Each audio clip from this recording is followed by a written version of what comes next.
Today I'm working on the railing project. I took these legs and set them on the porch, one on the top step, one on the bottom step. I had my wife hold a level on them both ways so that they were plumb.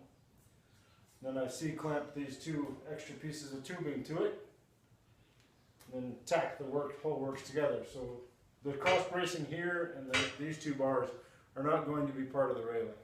Only the legs are. So now from here I can measure for the top railing, for the rail cap, and for the channel iron that goes on the bottom. And then I can find center and then determine my pickets, where they're going to lay out.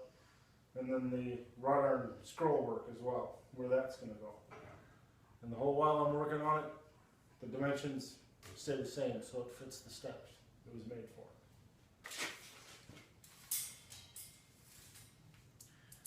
Measures 51 5/8 between the posts. So that's the length I'm going to need to cut my channel iron.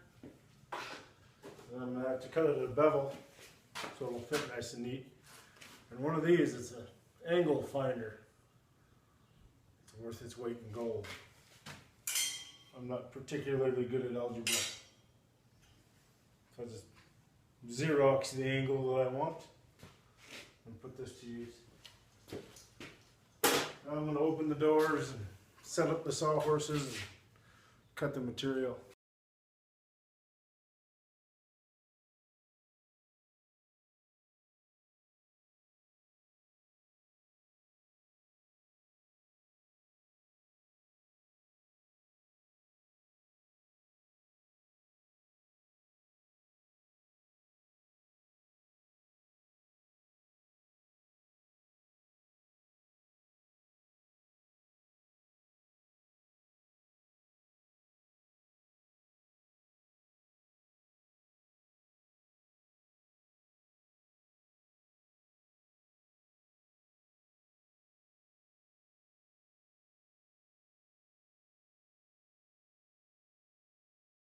Okay, I've got my miter piece for the bottom. It's in there. Now the top pieces were cut square, so I'm just going to take the cap rail and use it as a straight edge to mark them so I can trim them off so I can get a nice weld alongside of it.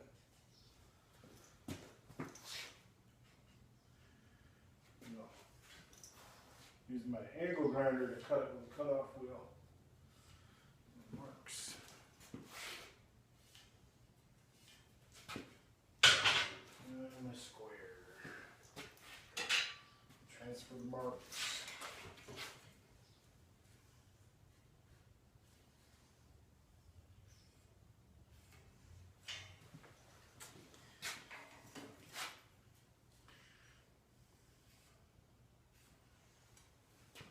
In case you were wondering what cap rail is, it's the top rail for most wrought iron, and it's usually shaped goofy like this.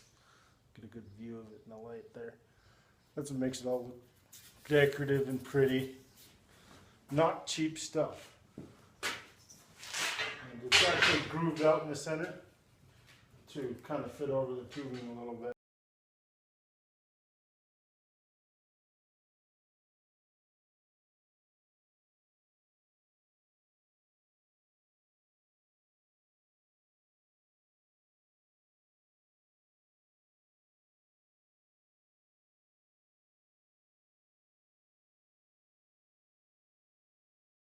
Okay, I've got all my parts cut.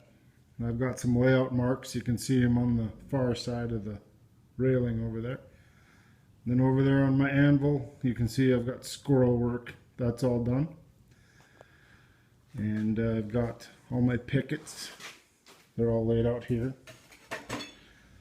And it's time to fire up the generator outside and weld it up.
So now I'm going to wrap the end of the cap rail in a nice rounded shape and then flatten it back against the post. To do that, I'm going to use the offcut of the cap rail. Slide it in here and kind of use it as a form. It'll give me a nice half round. And then of course a rosebud on the torch.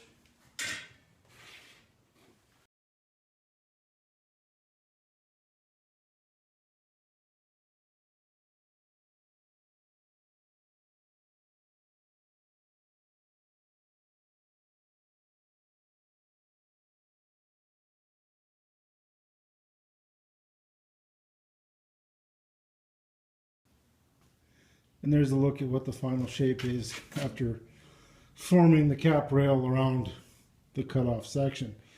I'll have to look at the pictures of the other railings. I may need to trim it about in here. Now I just got to do it to the other end up here for the top of the railing. And then these tacks here I'm going to sand down and I'm going to TIG weld to fill those in. But yeah, it's going to look really nice. It's going to match the other railings on the house and be pretty cool.